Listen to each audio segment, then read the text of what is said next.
Olá, boa noite. Hoje nós vamos ter uma live muito legal sobre criatividade, educação, comunicação. E a pessoa que fala com a gente hoje é o Felipe Dias. Felipe Dias tem trabalhado no processo educacional com pensamento computacional, com comunicação e também com criatividade para as escolas, para as redes, para as pessoas onde ele é convidado. Cadu já entrou, valeu Cadu, um abraço. Conversar sobre comunicação nesse período é algo fundamental, né? Gente, como sempre eu faço na live, eu quero apresentar para vocês, enquanto o Felipe entra, a minha trilogia. São 3 livros, 520 páginas no total, com o título Que as Escolas Podem Aprender. Esse é um livro para gestores e professores. Esse é um livro sobre a BNCC no chão da sala de aula. E esse terceiro vai agradar muito o Felipe, que é o nosso convidado de hoje, que é Metodologias Ativas, o que as escolas podem aprender. Ok, pessoal? Vai ser uma conversa bem bacana. Nós vamos refletir sobre o contexto educacional, sobre a educação contemporânea. Eu já estou entrando e vamos em frente. Vamos falar sobre essa jornada de criatividade, as adversidades, as dificuldades, mas também as vantagens que esse período nos trouxe. Olá, Felipe, tudo bem? Na paz. E aí, Felipe, tudo em paz? Trabalhando em casa, atendendo às redes, como estão as coisas?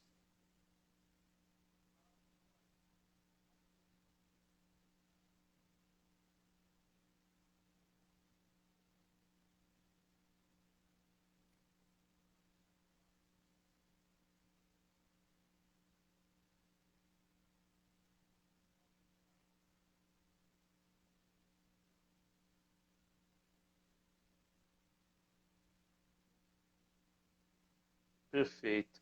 Felipe, fala um pouco da sua jornada para o pessoal, da sua carreira, para o pessoal que está te conhecendo hoje aqui na Educação Alvo, e também esse vídeo, é muito importante dizer, ele fica no canal O que as Escolas Podem Aprender, que é o canal do meu livro.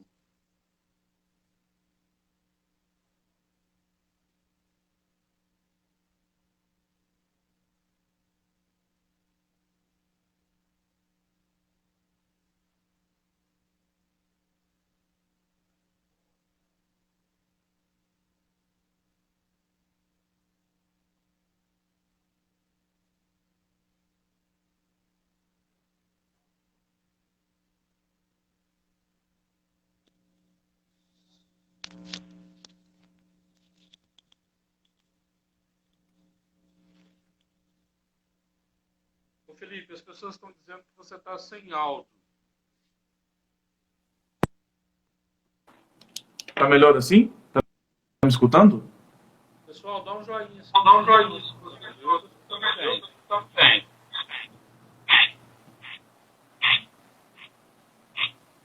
Ô, Olá. Mari, Ô, Mário, dá um joinha para dá um nós, Mari. joinha pra nós, Mário. Sim, agora o pessoal está Agora, escutando. Perfeito, então. Vou voltar aqui. Vou te fazer a pergunta novamente, então, Felipe. Fala um pouco sobre a sua carreira, sobre a sua jornada. Perfeito. Eu não acredito muito nessa visão da construção de uma carreira. Eu prefiro falar sobre jornada. Então, eu prefiro trazer a minha jornada aqui, porque eu acho que quando a gente fala de uma jornada, a gente pode mudar, às vezes, a rota, a gente pode escolher, fazer as melhores decisões, mudar de avenida e etc. Então, eu acho que no mundo complexo que a gente vive hoje, falar sobre jornada é melhor, né? Até li um livro há pouco tempo atrás que traz uma visão de anticarreira, né, que é a construção de várias jornadas, né. Falando um pouquinho sobre mim, eu comecei a minha jornada com comunicação, né, então me formei em comunicação social, com especialização em relações públicas, e de fato, nesse momento eu tive a oportunidade de estagiar na PUC Minas. Isso me ajudou demais para ter uma visão da comunicação na prática antes de sair da universidade, né? Depois que eu saí da universidade, o mercado estava muito difícil e eu acabei trabalhando no shopping por um ano, né? Então, eu fui viver de fato o mercado, né? Entender como é que as coisas funcionavam. Eu não tinha muito essa visão de como que as coisas funcionavam, e o shopping conseguiu me dar, como vendedor ali, uma expertise que eu acho que é muito importante hoje em dia, que principalmente é a comunicação, né, e a criação de raporte. É muito importante você criar raporte com quem você está falando, independente se você está vivendo, se está vendendo, ou você está só vivendo com aquela pessoa ali, porque isso vai te ajudar também a criar uma relação mais amorosa, mais simples, né? E ajuda muito a gente isso. Então, de fato, depois que eu saí do shopping, né, tive essa vivência das vendas ali, eu optei por um momento que era um momento de voltar para a universidade, voltar para a vida acadêmica, né? Então, voltei para a PUC Minas e fui fazer uma especialização em marketing estratégico. Ali o foco nem era tanto conhecimento, de fato, é lógico que a gente está sempre focado em aprender um pouco mais, mas como eu tinha acabado de sair da faculdade, eu já tinha contato com muita coisa que era nova, o foco mesmo ali era, de fato, ter contato com o mercado, né? Me jogar no mercado e talvez encontrar ali, fazer um network, encontrar alguma oportunidade. E foi justamente isso que aconteceu. Enquanto eu estava na PUC Minas fazendo minha especialização, eu fui convidado para trabalhar na Mind Makers, que era uma empresa que é uma empresa de material para as escolas, materiais inovadores para as escolas particulares. E naquele momento eu fui convidado para entrar na portaria, né? Entrar na portaria e também fazer parte de algumas aulas de pensamento computacional, ser professor de algumas aulas de pensamento computacional. Na minha cabeça foi um pouco confuso aquilo, porque eu estava dando um passo atrás, né? Já estava formado, já estava fazendo pós, e ia entrar numa empresa na portaria. E aí eu falei, através das oportunidades, né, lógico, as oportunidades de estar numa empresa nova, em pleno crescimento, com uma visão muito de startup, apesar de não ser uma startup, isso me fez ir para cima e falar, eu acho que eu gosto dessas novas oportunidades. E aí eu fui, né, entrei na Mind Makers, comecei a entender um pouco da empresa, comecei também a dar minhas aulas de pensamento computacional, fui capacitado para isso, né? E ali eu vivi uma imersão em basicamente 3 aspectos, né? O primeiro aspecto era o aspecto da venda, de novo, porque eu estava ali também numa estrutura de captar alunos para fazerem parte dessas turmas piloto do pensamento computacional. Eu estava ali também numa perspectiva de lecionar as aulas de pensamento computacional e estava numa perspectiva também de me jogar no mercado e aprender e tentar crescer ali dentro, né? Então, para mim, foi muito bacana entrar ali no começo, porque me deu corpo, né? Me deu vivência de empresa. A partir dali, eu tive muito boas perspectivas dentro da empresa, né? Eu fui crescendo aos poucos. Primeiro, eu fui para uma equipe que era uma equipe de relacionamento, tinha muito o papel de manter o projeto vivo nas escolas parceiras, né? Porque o foco da Mind Makers é levar as disciplinas que ela fornece para escolas parceiras.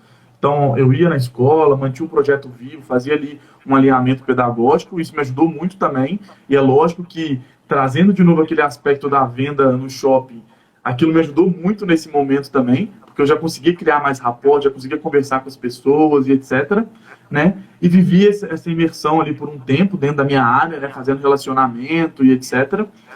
E depois que eu vivi esse momento de relacionamento, o gestor comercial da Mind Makers me chamou para fazer parte da equipe comercial, né? No primeiro momento eu não topei, falei que não fazia sentido, porque eu já estava na minha área e etc, né? Fiquei com medo também.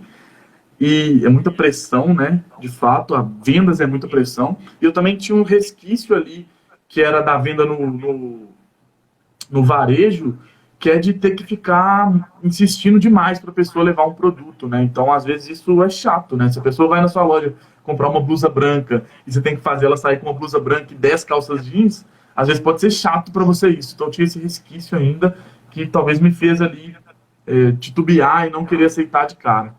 E aí, na época, o gestor falou para mim que se eu queria viver com ele algumas imersões nas escolas. Então, ir com ele para a venda, ver como é que era, e foi isso que eu fiz. Então, ele me convidou, eu falei, beleza, se eu gostar, eu continuo, se eu não gostar, eu saio fora e continuo na equipe de relacionamento, né?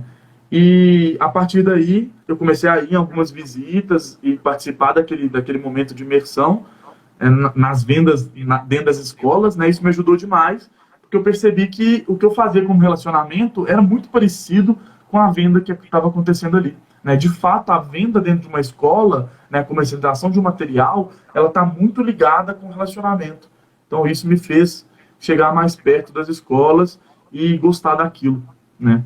É lógico que a venda nas escolas, ela é relacionamento, mas ela é também ter um produto que faça sentido. E naquele momento eu tinha os dois. Né? Eu tinha um ótimo produto, um produto inovador que a escola buscava, e eu tinha também o relacionamento que eu precisava dentro das escolas. Então eu fui construindo E, isso aos poucos. e me diga uma coisa, a escola é um organismo vivo, né? Na escola acontecem muitas coisas o dia todo e a escola se baseia em relacionamento. Na sua opinião, como é que está a educação contemporânea, uma vez que você está viajando, está fazendo vivências em eventos do Brasil, nacionais e até internacionais, no mercado educacional?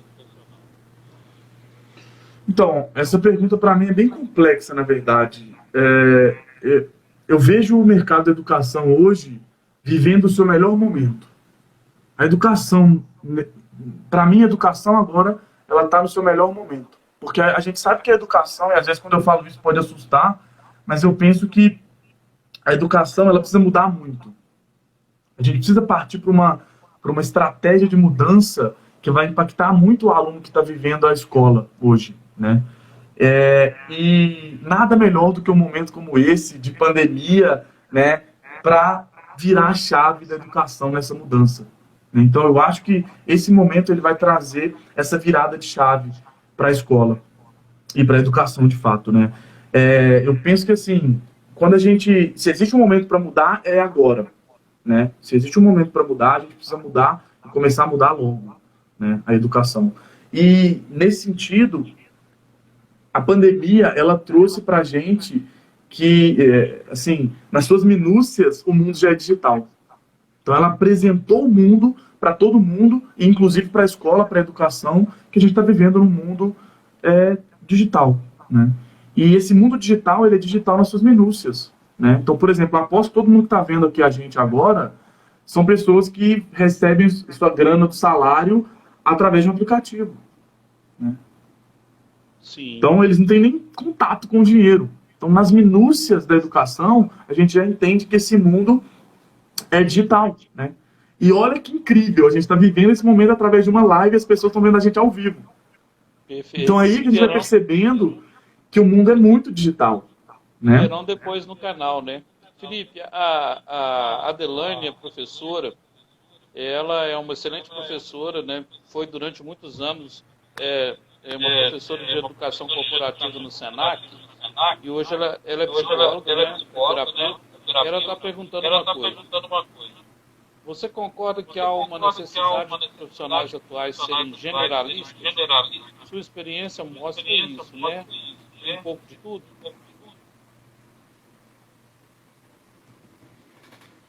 Generalista em qual sentido? Em falar para vários públicos. Entendi. Então, eu acho que na verdade isso não é nem necessário. Eu acho que isso é uma tendência, né? Falar para vários momentos, importar em vários momentos já é uma tendência. A gente precisa saber se adaptar, até porque a gente vive num mundo que é complexo. Então, na minha visão, né, esse mundo que é complexo, que é um mundo que é conde, junto e plexo de tecido, né? Então, um mundo que é tecido junto a todo momento. Se você não sabe se adaptar a esses saberes, a esses aspectos do mundo, de fato, você não vai conseguir se portar nesse mundo. Então, para mim, entender um pouquinho de cada coisa é importante, mas também é preciso focar e se especializar, porque a gente vive num mundo também que é um mundo especialista. Então, vale a pena saber de várias coisas, na minha visão, mas é importante ser especialista em alguma coisa, até para que você tenha acesso a ser generalista em outros lugares. Então, para você ser convidado para ir em um lugar, você precisa saber bem de alguma coisa, né? Perfeito. Ô Felipe, me fala uma coisa. Como é que as escolas podem melhorar essa comunicação com os estudantes, com as famílias, com os seus colaboradores? Porque agora nós estamos vivendo um momento de home office. A escola está vivendo um momento de... Alguns estão lá limpando, arrumando, atendendo. obedecendo, é claro, tudo que precisa ser obedecido, e a maioria dos professores trabalhando na sua casa, dando aulas remotas emergenciais. Como é que a gente pode aproveitar esse momento e melhorar a comunicação? Show. Eu acho que a comunicação na escola sempre foi uma questão muito ímpar, bem complicada na minha visão. É, até tive oportunidades de viver as falhas da comunicação dentro da escola quando eu era aluno, inclusive. Eu nunca fui um bom aluno, melhor aluno. Sempre entreguei o que eu precisava entregar, mas nunca fui o melhor aluno da escola, né? Mas, na minha visão, a comunicação na escola ela é muito importante porque ela vai conseguir manter uma sinergia, né, e um clima organizacional que é muito importante. Porque quando a gente fala de comunicação nesses ambientes, de fato, a gente precisa entender que a escola precisa precisa focar em dois aspectos, na minha visão. O primeiro aspecto é um aspecto que ele está falando sobre as internalidades da escola. Então, é um aspecto interno, a comunicação interna ali. E essa comunicação interna na escola, como ela relaciona com vários públicos, então tem as famílias ali, tem os funcionários, que vai da zeladoria até a diretoria, então tem muita gente, né? Então ela precisa muito bem ter essa comunicação interna focada para que, de fato, ela crie um clima organizacional que faça sentido. Então, se ela cria esse clima organizacional, se ela consegue manter aquele ambiente ali equilibrado, ela vai conseguir passar isso para fora da melhor maneira possível. Né? Porque qualquer problema interno pode gerar um burburinho externo gigantesco com a família e com os alunos quando eles saem da escola.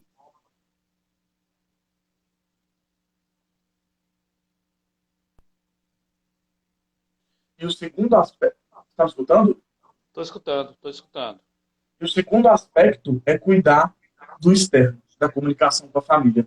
Né? Porque se você cuida depois da comunicação com os pais, você traz, talvez, quem sabe, uma escola das famílias para fazer com que a conexão entre a família e a escola seja mais direta, né? Até tanto no que tange as coisas que eu vou fazer, tanto no que tange as coisas que eu não vou fazer. Então, por exemplo, se o pai está cobrando diminuir a mensalidade, eu não vou diminuir, eu tenho que deixar isso claro. Eu não vou diminuir a mensalidade por causa disso. Eu estou entregando isso para vocês. Né? Então, eu acho que a comunicação externa, com certeza vai ser um reflexo do que está sendo construído ali dentro. Né? Então, a comunicação que a escola estabelece com os seus funcionários, o clima que ela está criando dentro, vai ser um reflexo para fora. Então, na minha visão, é assim que funciona, até porque a escola é feita de pessoas. Né? Quando a gente fala de empresas, a gente está falando de pessoas. Né? E a relação entre as pessoas, ela precisa ser clara. Né? A gente precisa definir ali quais são as prioridades, quais são os anseios, quais são os desejos de cada um, para também criar esse ambiente mais simples. Né? Acho que é melhor viver de forma leve. Então, acho que a escola precisa trazer, talvez, essa leveza para a sua comunicação. O Felipe, duas pessoas estão comentando, obrigado a todo mundo que está aí, tá o Adilson, né, a alfabetização em casa, o Marcelo, a Manuela, a professora Zuleika, é presidente do Sindicato das Escolas Particulares. Muito obrigado pela presença. Então, a Adelaine está falando uma coisa, talvez falte fluxo dos processos, a comunicação se perde. E a professora Zuleika está dizendo, verdade, a comunicação interna é fundamental. Felipe, fala um pouco para mim do tema dessa live, que o novo normal é todo dia. Porque, olha, criou-se aí o mito do novo normal. Né? Eu tenho algumas ressalvas a esse conceito de novo normal. Porque, como historiador, eu acho que o normal é construído no tempo e o tempo é cada minuto. Mas eu queria saber de você por que o novo normal é todo dia. Perfeito. Primeiro, eu concordo com o pessoal que precisa ser criado realmente um fluxo na comunicação da escola. Eu acho que esse fluxo vai ajudar muito a escola a definir ali qual é o próximo passo sempre. Então, eu concordo com isso. E, de fato, quando a gente fala de novo normal, na verdade, isso é quase que um mantra diário para mim aqui, quando eu estou relacionando com as escolas, né? Porque esse é o jargão do momento, vamos falar assim. Né? Então, de fato, as escolas estão sempre falando sobre isso, que elas precisam de ajuda por conta do novo normal, e etc. E o que eu penso é que é inegável a gente falar que a gente está vivendo de uma forma diferente. É inegável que em vários aspectos da nossa vida a gente está vivendo de forma diferente, na minha opinião, né? Você tem que usar máscara, você tem que ficar em casa, você não pode ficar saindo, você não pode, sei lá, ir no bar com seus amigos. Então, tem uma série de restrições aqui, né, nessa vida cotidiana. Então, de fato, exige um novo normal. A gente está vivendo, nesse momento, uma normalidade diferente, né? Mas, no que tange para mim, a escola, né? Quando a gente fala de escola, na minha visão, quando eu paro para pensar nisso, eu penso que a digitalização do mundo ela já aconteceu há muito tempo, né? O mundo já está digital há muito tempo, né? E esse processo dentro da escola de digitalização é um processo que não acompanhou o mundo de fato, né? E quando a gente fala que um processo não acompanhou o mundo, a gente está falando que os alunos que estão dentro da escola hoje, eles não estão preparados para o futuro, de fato. Se a sua escola não tem um papel digital, se ela não tem uma postura voltada para o digital, se ela não está lidando bem com esse momento de pandemia, com as aulas remotas, você com certeza vai ter problema com os seus alunos no futuro. Porque os alunos no futuro, eles vão ver profissões diferentes, eles vão viver um mundo diferente. Se o mundo é digital hoje, imagina daqui a 5, 10 anos, né, quando esse aluno sair da escola. Então, na minha visão, a escola e a criança que está na escola, ela já lida com a tecnologia em vários aspectos, né? O que a escola não está pronta para fazer, então, na minha visão, a escola precisa adotar uma outra postura de inovação, né? Esses dias eu tive uma conversa com uma diretora de uma escola e ela disse para mim que a escola tem uma postura recuada, né? Tem uma decisão recuada. E aí, quando ela falou isso, eu entendi um pouco da escola, dos anseios dela, porque a gente sabe que tem uma série de questões ali que precisam ser tratadas, tem uma série de decisões que precisam ser tomadas em vários aspectos, né? Desde construir uma quadra nova até tornar a escola bilíngue, até digitalizar a escola, né? Então tem uma série de questões que precisam ser tomadas ali, mas, de fato, a escola precisa priorizar melhor. E quando ela estava falando isso comigo, a gente estava tendo uma conversa sobre empreendedorismo criativo e pensamento computacional, ela estava falando que, Felipe, o seu conteúdo faz muito sentido. O conteúdo que vocês estão trazendo para a pauta faz muito sentido, mas eu preciso escolher dentro da minha escola. Ou eu trago empreendedorismo criativo agora, ou eu trago pensamento computacional agora, né? Então, de fato, esse novo normal, na minha visão, ele não é um novo normal para os alunos da escola. Eles já estavam adaptados a esse mundo digital e a escola podia ter usado disso antes, na minha visão. Ela podia ter se adaptado antes. Ô Felipe, então na sua opinião, enquanto os alunos dançam rap, a escola está dançando valsa, assim, a grande maioria das escolas. Exato, exato. Não pode ser.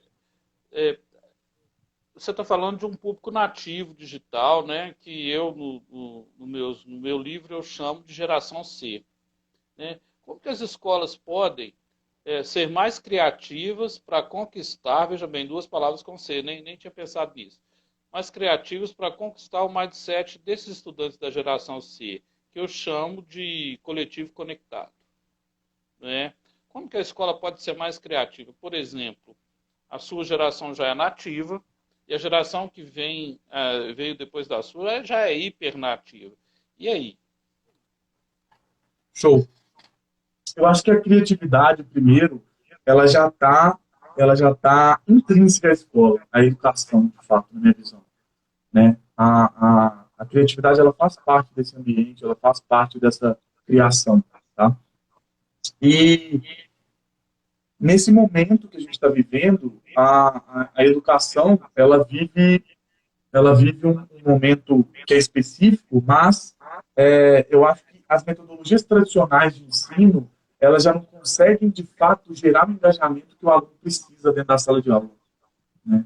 Então, esse engajamento é o que a escola precisa, de forma criativa, retomar, né? E, na minha visão, a melhor forma da escola trilhar esse caminho da criatividade é trazer a metodologia ativa para dentro da escola, né? Formas diferentes de trazer a aprendizagem, né? O Felipe talvez não era o melhor aluno da escola porque ele não era adaptado da melhor forma, né? A escola está funcionando até digitalmente de uma forma que ela é muito ela é muito moderna, no sentido de que parece uma locomotiva, né? Eu tenho ali sempre uma aula teórica de matemática, depois uma aula teórica de português, depois uma aula teórica de geografia, depois uma aula teórica de ciências, e às vezes a culpa nem é do professor, não. Porque ele foi apresentado à escola desse jeito. E aí, no último horário, eu tenho educação física. Eu vou gostar de quê? Educação É física. lógico que eu vou gostar. É lógico que eu vou gostar de educação física. Porque a educação física vai me tirar daquele momento ali que está fritando a minha cabeça, né? Então, na minha visão, a criatividade, a criatividade já está dentro da escola, ela só precisa fazer o melhor uso desse processo criativo. Né? Quem sabe trazendo aulas diferentes, quem sabe trazendo metodologias diferentes, quem sabe trazendo metodologias unidas. Né? Então, unir as metodologias, para mim, pode trazer um ganho muito grande para as escolas. Né? A aula teórica é importante? Lógico. Né? Mas quem sabe mostrar isso na prática, quem sabe fazer uma resolução de problemas interdisciplinares, trazer projetos, definir lideranças. Então, para mim, isso faz muito sentido na escola e é o que vai trazer para esse coletivo conectado, que você chama, a criatividade de novo. Ô Felipe, a Adelane está falando aqui que o que é normal no mundo em plena mudança constante, a pandemia antecipou de forma súbita e abrupta o que a gente poderia dizer que é normal, né? Toda hora agora é um novo normal. Então, o Willi está dizendo, existe uma política que promove uma violência simbólica, Bourdieu, e reproduz o que o mercado pede. Para quebrar esse paradigma do distanciamento social, a pandemia lançou um grande desafio. Como é que é essa coisa de violência simbólica, Felipe? Porque parece também que na escola, né, tem bullying, tem cyberbullying, que isso também é geração C. Acho que tem bullying, cyberbullying, por quê? A BNCC ela convidou o pensamento computacional para vir, para o currículo. Como você acha que a gente combate essa violência simbólica aproveitando a BNCC, a inserção dessa disciplina de pensamento computacional, porque eu acho que ela é mais ativa, né?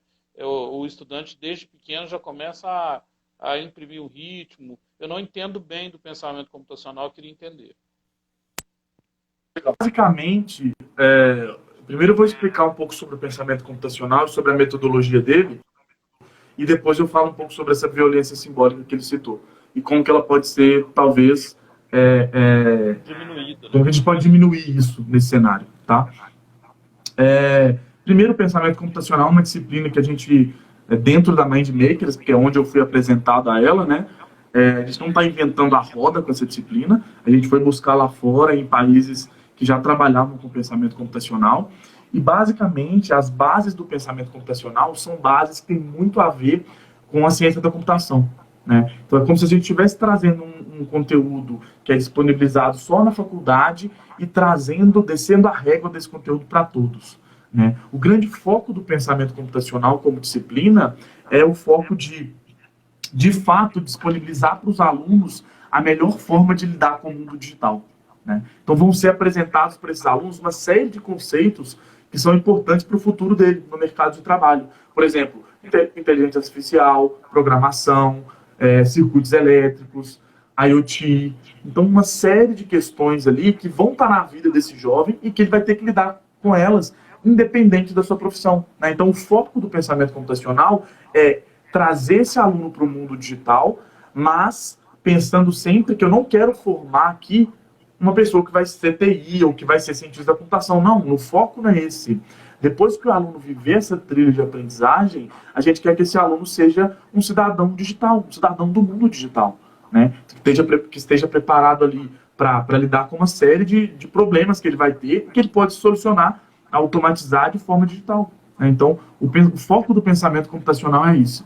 E basicamente a gente entrega isso para a escola reformulando um pouco das metodologias. Né? Então a gente vai trazer metodologia ativa, a gente vai trazer metodologia de projeto, a gente vai trazer uma série de metodologias que unidas vão ser o que a gente entrega para a escola. Então o que a gente está plantando aqui né, principalmente quando a gente fala de projetos no pensamento computacional, é plantando uma sementinha de preparar esse aluno, além do pensamento computacional, para um mundo que é um mundo que você vai ter que trabalhar em equipe, você vai ter que trabalhar em time, você vai ter que lidar com o outro, você vai ter que saber lidar com as multi-habilidades, né? Então, na escola a gente tem multi-habilidades, e eu acho que isso vai muito de encontro com o que ele falou sobre a violência lá, né? Então, como romper esses conceitos, esses problemas que a escola vive, né? Talvez trazendo metodologias que vão engajar os alunos a trabalharem em grupo, né? Quando a gente pensa nisso, parece uma coisa simples, né? Mas é uma coisa que às vezes na escola não é mentoreada da melhor forma, né? Então, grande parte das entregas do pensamento computacional como disciplina, além do repertório que a gente traz para a escola, que é um repertório de tecnologia que é difícil de ser construído dentro da escola, né? É muito sobre como preparar esse professor para se portar na frente dos alunos, para saber mentorear os projetos, para acompanhar a aprendizagem desse aluno. Felipe, tem uma pergunta que me surgiu agora, que é o papel da formação continuada de professores, né? Pode ser feito online, semanal, o mundo está indo tão rápido, igual o Lenine canta na música dele, né? A vida é tão rara e tudo está correndo muito, muito rápido. Como é que poderia ser o pensamento de uma nova formação continuada?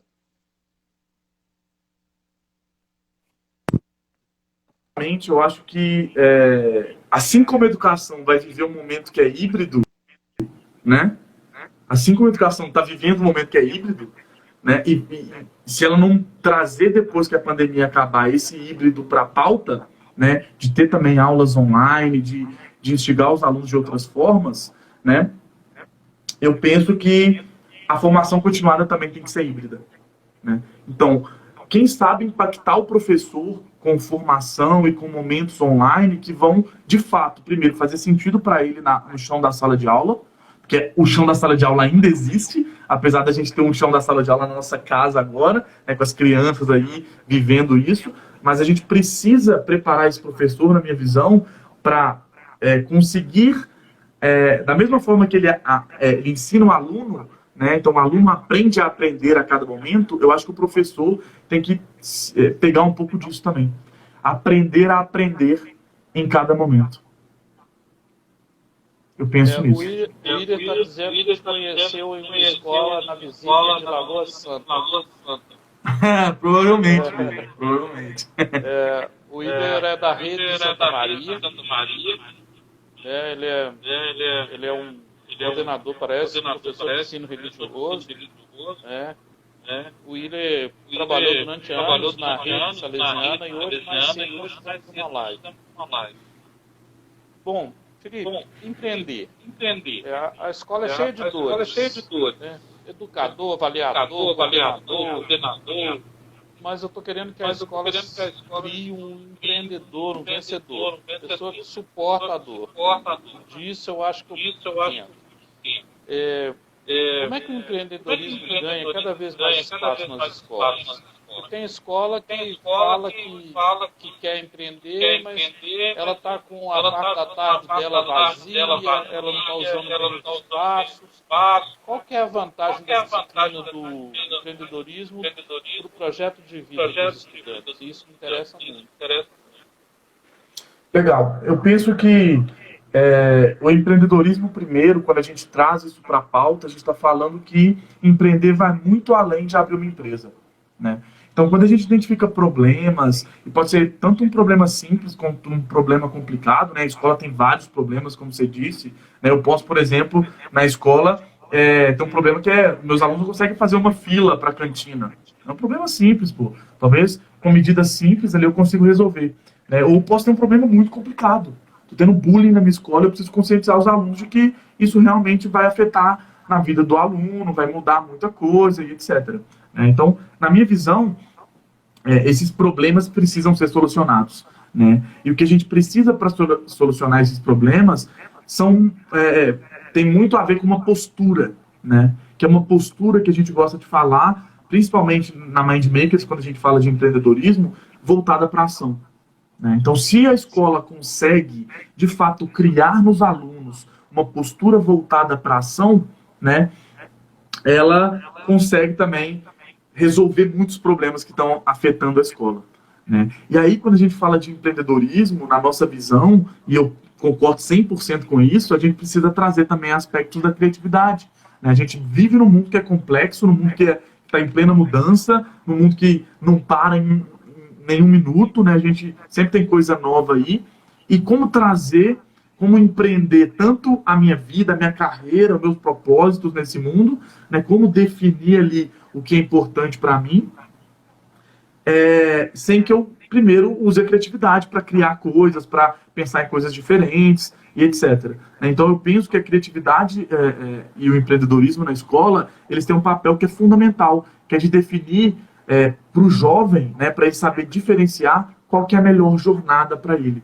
Então, quando a gente começa essa conversa falando sobre jornada, eu acho que nesse ponto aqui a gente faz uma boa retomada, né? Porque o jovem, depois que ele sai da escola, ele é apresentado para um mundo que vai ali muito além do que ele esperava, né? E eu vivi isso na prática, e acredito que muita gente viveu isso na prática também, né? Então, você tem várias visões de mundo, né? E você tem que escolher um caminho para trilhar. E às vezes você pode escolher 1, 2, 3 caminhos para trilhar que você vai conseguir mentorear aquilo ali melhor. Então, na minha visão, o empreendedorismo ele vem como essa postura que vai ajudar o aluno a, primeiro, tomar as melhores escolhas, né, e usar essa visão, essa postura empreendedora para também criar coisas importantes, né? E aí o pessoal no chat está falando sobre tempestade de ideias, etc., né? Quando a gente traz essa visão de empreendedorismo, principalmente nessa disciplina de empreendedorismo criativo, a gente vai tocar em todos esses pontos, né? A gente prefere chamar, inclusive, a tempestade de ideias de toró de ideias, porque para nós faz mais sentido, mas criatividade é um pouco sobre isso também, sobre reinventar as coisas, sobre mostrar na prática como as coisas podem ser muito mais simples do que a gente pensa, né? Inclusive, trazer essas pautas para a escola pode mudar muito no que tange a comunicação interna dela, né? Pequenas ações empreendedoras na escola podem mudar ali aquele microambiente e transformar aquele microambiente num ambiente mais de fato, vivo, na minha visão.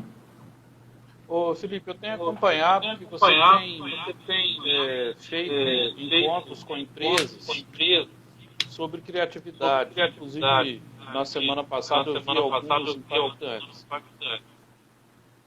Será que o caminho para a escola empreender e aproveitar os espaços que ela tem, também toda a estrutura que ela tem, usar a criatividade?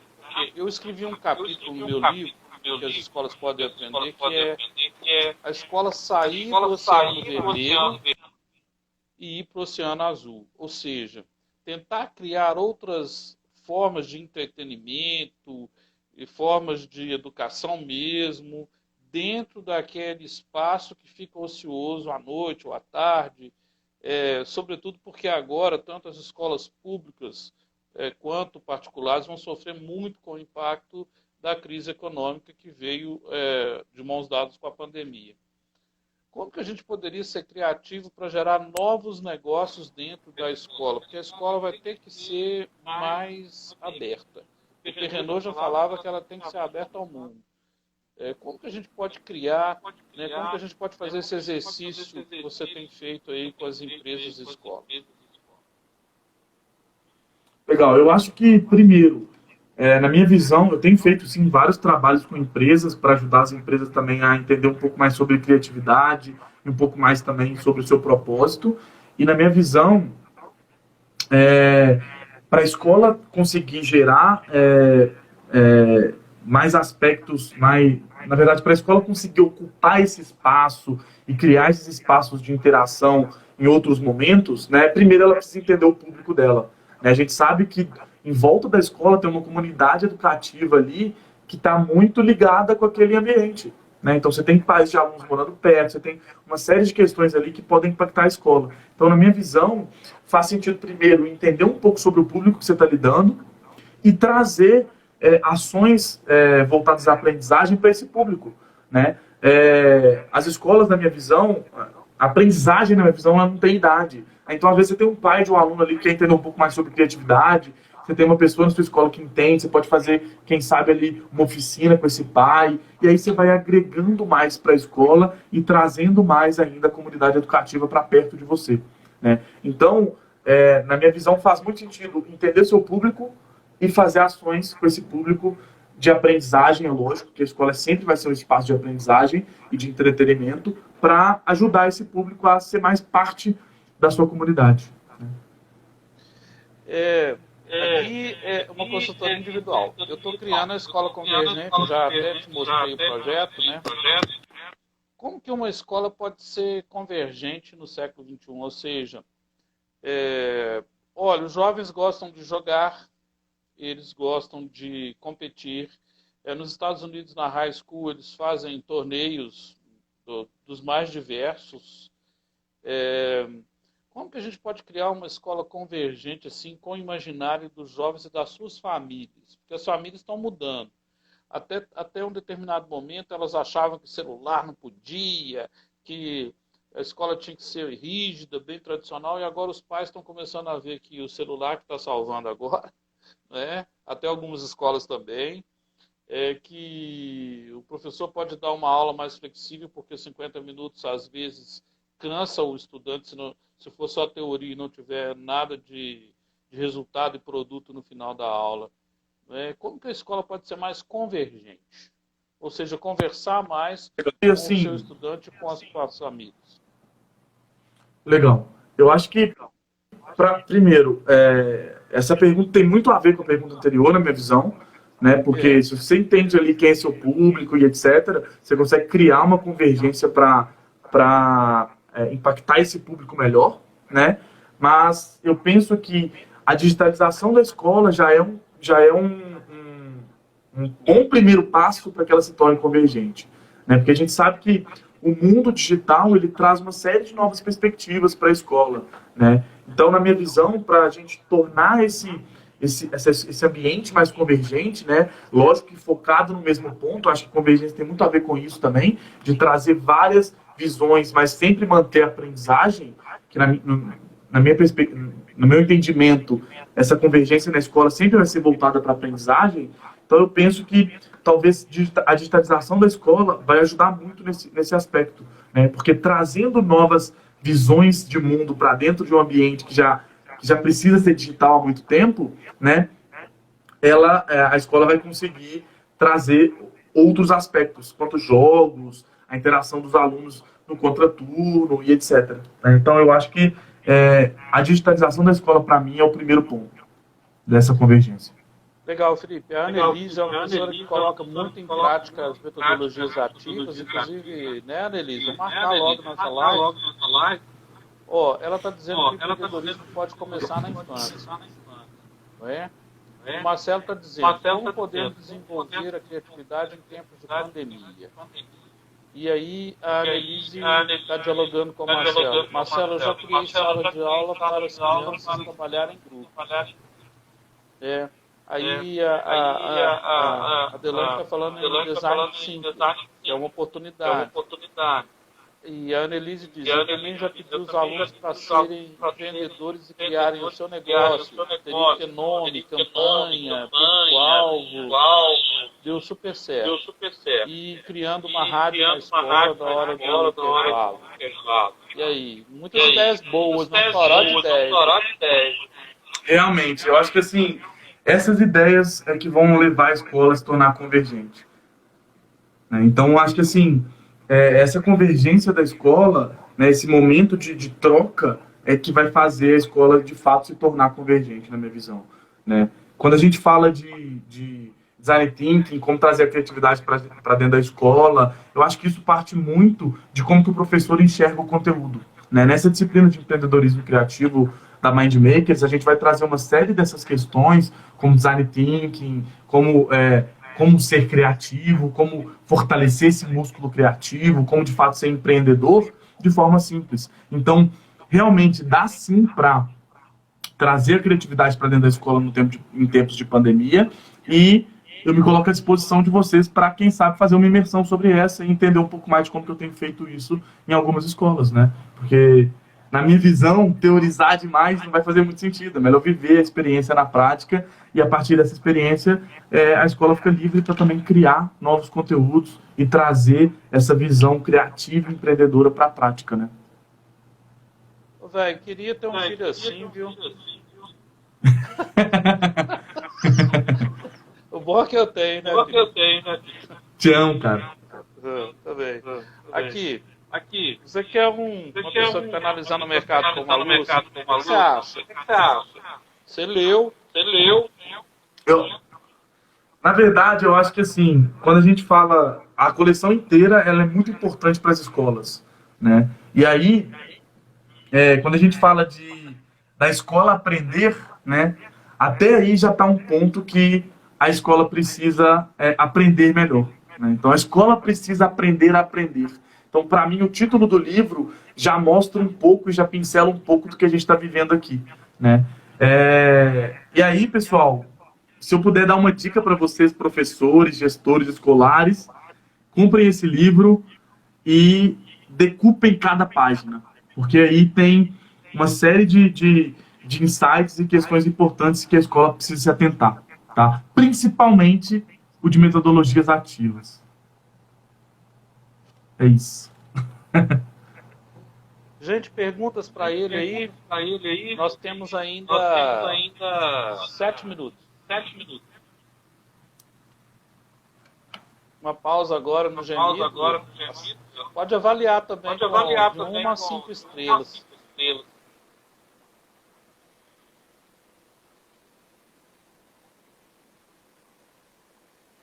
Como tem um delay, a gente espera. Adelaine, parabéns a você, sua amiga unida cresce mais. Isso, a gente costuma dar palestra juntos, né? Nossa família dá sempre palestra juntos, a mãe do Felipe é contadora de histórias e vamos em frente. Valeu, Anelisa, é isso mesmo. Pai e filho.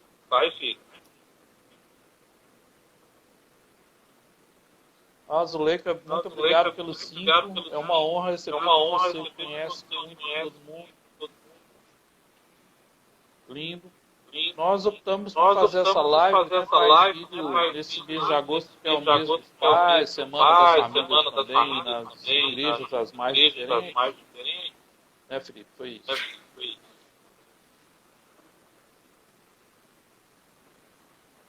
Bom, queremos agradecer todo mundo. Palavra final, Felipe, 2 minutos para você dizer com qual escola você sonha. Eu acho que primeiro, na minha visão, a gente entra na educação por 2 motivos, né? Ou a gente entra na educação porque a gente ama a educação, ou a gente entra na educação por vingança. Na minha visão, eu entrei por vingança e continuo na educação porque eu amo agora a educação. Então, para mim, a escola dos sonhos é a escola que escuta o aluno, porque a comunicação é fundamental para criar um ambiente que, para o seu público específico, vai ser o melhor ambiente. Né? Eu acho que não tem fórmula mágica para criar a melhor escola. Eu acho que tem fórmulas individuais de criar escolas específicas para cada público. Então, a escola dos meus sonhos é a escola que escuta o seu público. Hoje eu estou realizando um sonho de fazer a live contigo. Converso com muita gente, mas filho, eu estou impressionado com o seu crescimento, né? Eu espero que Deus te abençoe ricamente em todos os seus projetos e a escola tem que ser convertida. A começar pela família. Show. Gratidão. Muito obrigado. Eu queria agradecer a oportunidade. Queria agradecer a oportunidade também de estar com você. Eu acho que o trabalho que você faz pela educação é um trabalho muito grandioso, de grandes mudanças, e a grandeza às vezes está nas coisas simples que a gente traz, né? E principalmente pensar que o óbvio precisa ser dito. E às vezes a escola não escuta o óbvio, né? Quanto tempo a gente está aí para mudar a escola e trazer uma visão digital? Há quanto tempo a tecnologia é importante e há quanto tempo a gente não tem isso no chão da sala de aula, né? Então, muito obrigado por esse momento também, e tomara que a gente viva outros momentos como esse. Valeu, filhão. Tamo junto. Felipe Dias, tá, gente? Um abraço. Se alguém quiser levá-lo nas escolas, eu recomendo. Manda um recado para mim aí no Dário e a gente conversa. Tá bom? Um abraço. Valeu, Filipão. Show. Tamo junto, pai. Obrigado. Tamo junto. Tchau, gente. Boa noite. Boa noite. Ótima semana.